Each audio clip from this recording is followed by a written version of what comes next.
Hello, everyone, and we have some Disney updates. Okay, so following the Disney Fox merger this past spring, they have made some major changes and additions to their theatrical release schedule, um, and not just for this year, but all the way through 2027. Um, that is a long way away. That is like 8 years away. But they're putting their slots down because they need to claim that territory before anyone else does, because no one steps near a Disney movie, especially a Marvel one.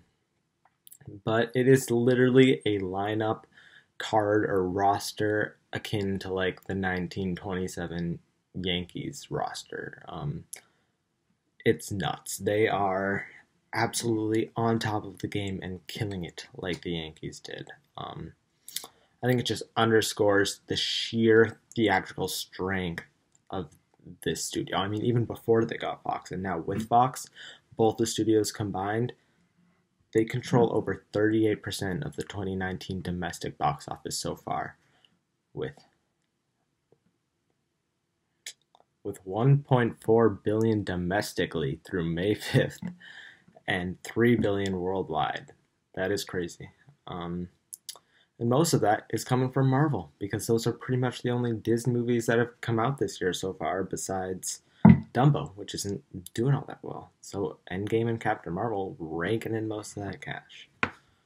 Proven how great of a brand Marvel is. I think it's taken over the spot that Star Wars once had for a hot second of being the Mouse House's biggest moneymaker.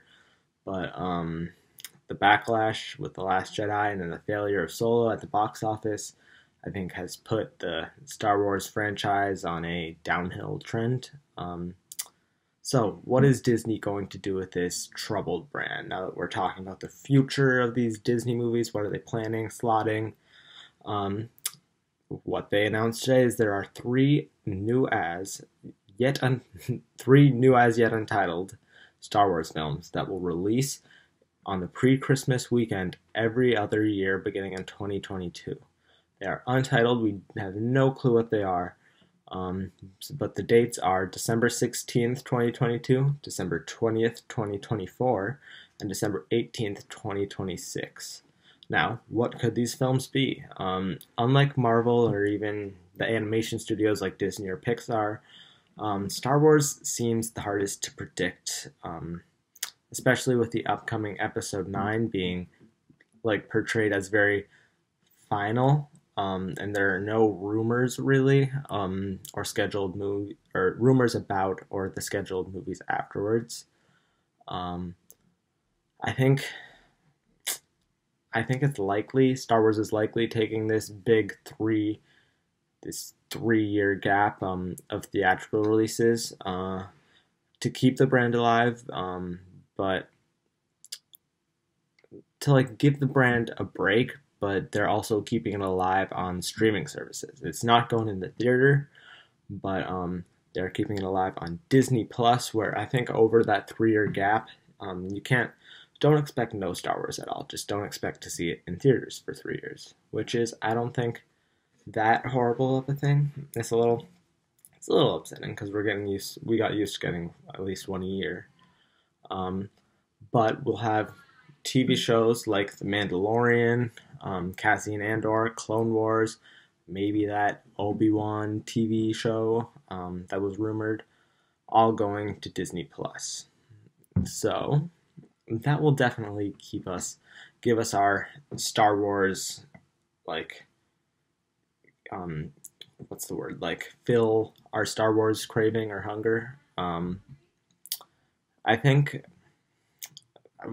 we have heard that both the Game of Thrones writers, David Benioff and Weiss, are working on a movie series for the Star Wars films, and Rian Johnson is as well. But I don't think that. No, I'm not even gonna go into that.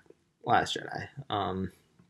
But I don't see Star Wars doing a strategy where they release like one Benioff and Weiss film, say in 2022, and then in 2024 they release a Rian Johnson film, and then in 2026 a David Benioff and Weiss film, unless it's all like the same trilogy and just different people directing each one. But that would just get a little confusing because they very much made it sound, at least at the beginning, like they're two separate things. So yeah, I think you should expect these three movies to likely make up a trilogy and be like connected, not like three separate spin-off movies. Because I think it's much less likely for Lucasfilm to be doing that after Solo did so bad at the box office. Lucasfilm is taking a break from those spin-off movies, even though I think that's just because Solo was not a character people want to see a spin-off of. But either way, they're taking a break on them. So I would expect it to be the Benioff and Weiss trilogy and not Johnson's films, as I said before, because why run that risk of you're trying to bring the Star Wars brand back after like a 3 year hiatus, after like some crazy backlash, 2017, 18, that time. Um, and I don't think the best way to like help reunite the Star Wars fan base after a little break is to bring in the guy who lots of people think ruined Star Wars.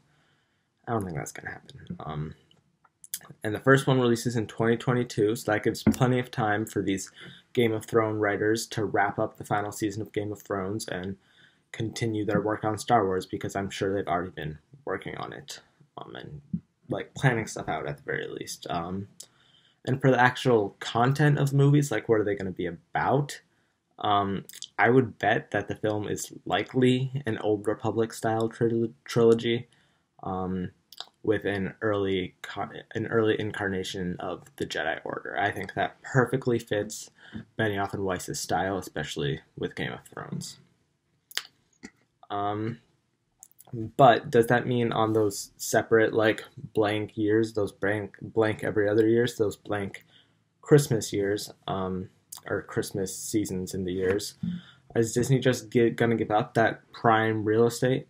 Like, that is a great time to release a movie, as they have proven with their Star Wars movies. And no, they aren't. A Fox brand is going to be taking that every other year place, and it is none other than the Avatar series, which has currently 4 titles. It's nuts. It's once again launching later than expected, a year later. It was originally supposed to release on December 18th, 2020, next year, but now it will be releasing on December 17th, 2021.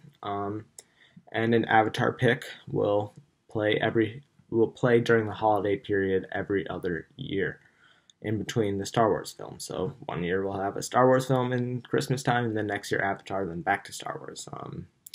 I think this just really shows how much Disney is investing in this Avatar franchise. I mean, they're like putting rides in their parks and stuff, and they're very invested in it, I think, but there has been little to like no talk of Avatar like ever since it like pretty much after the buzz of it died down. No one has talked about it since. So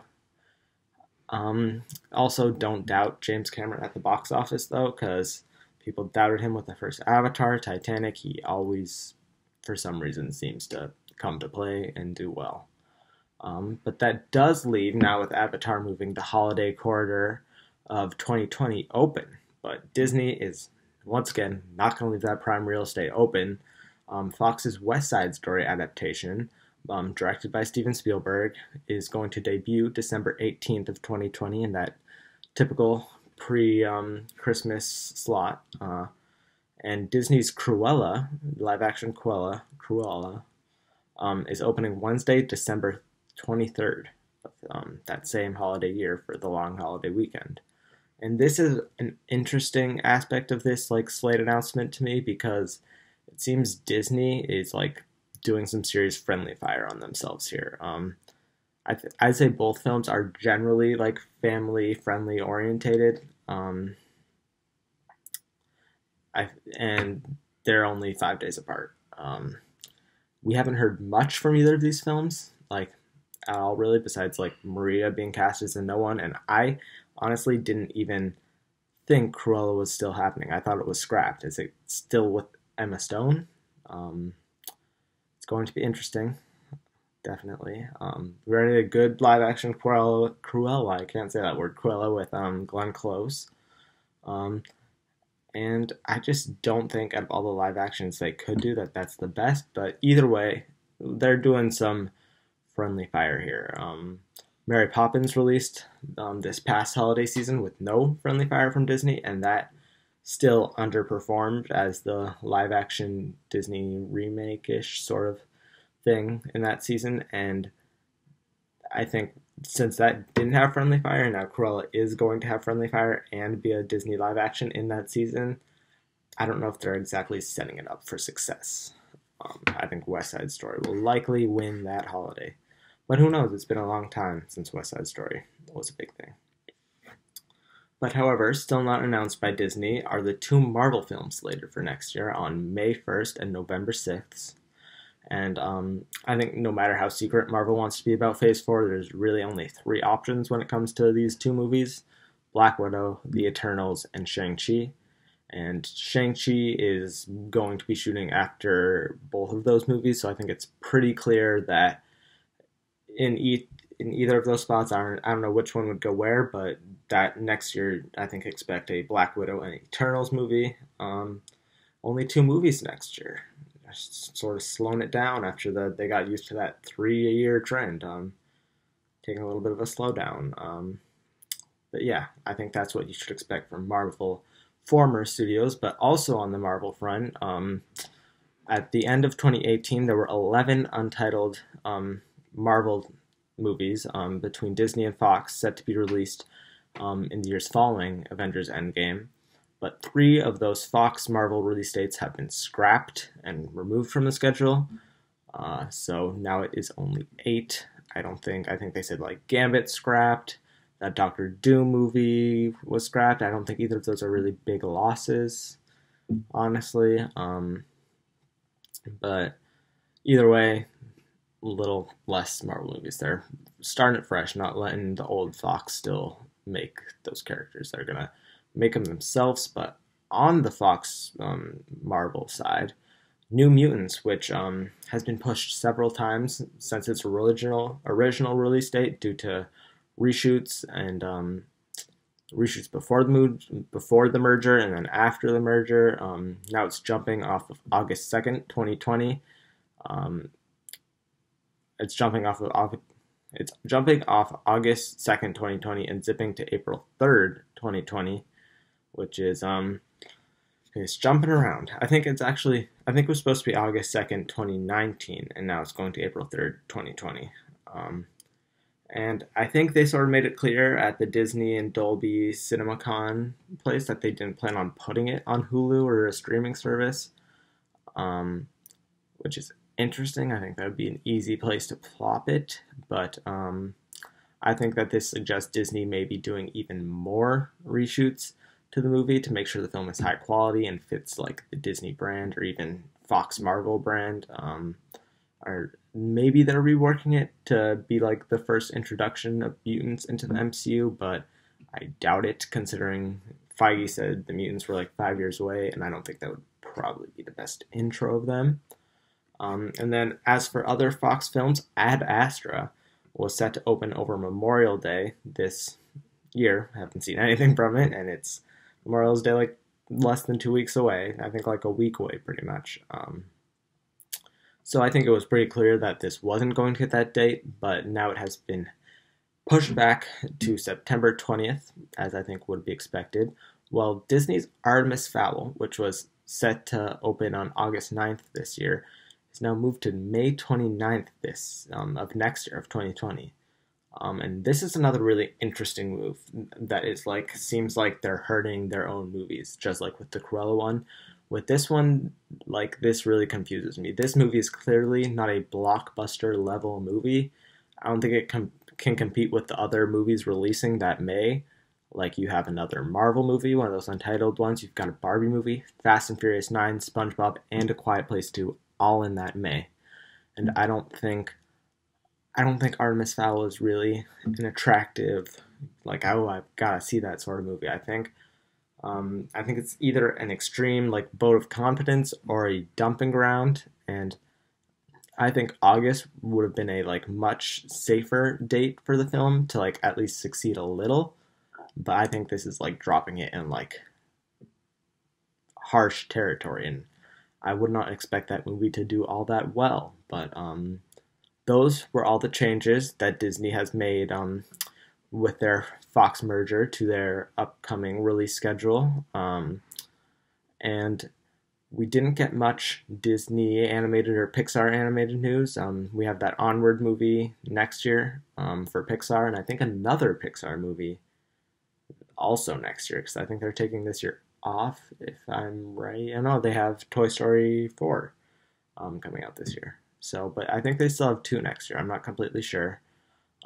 Disney formal animation. I don't know if they have any. They're Frozen this year, Frozen 2.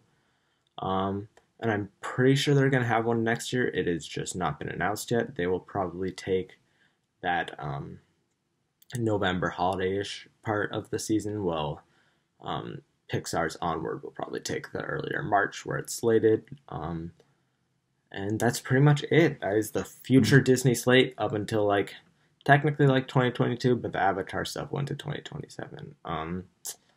I think I might make a video predicting or talking about the untitled future ones as well, but we're gonna have to see like how interesting that'll be. But that's your up down, your breakdown of the upcoming Disney movies up for the next few years. Tell me what you think. I think based on the past like 2 years, the upcoming few years are a little less exciting to me personally, just with like the Marvel movies not being as much of a high, like Endgame and Infinity War and stuff like that, and there being like not another Star Wars movie and for 3 years after Episode 9. I think it's a little bit like slowing down a little. Like they've reached a peak and now they're like chilling downhill a little bit until they reach another peak in a mountain, hopefully. But that is the breakdown. Tell me what you think about these upcoming Disney movies, and more videos coming soon.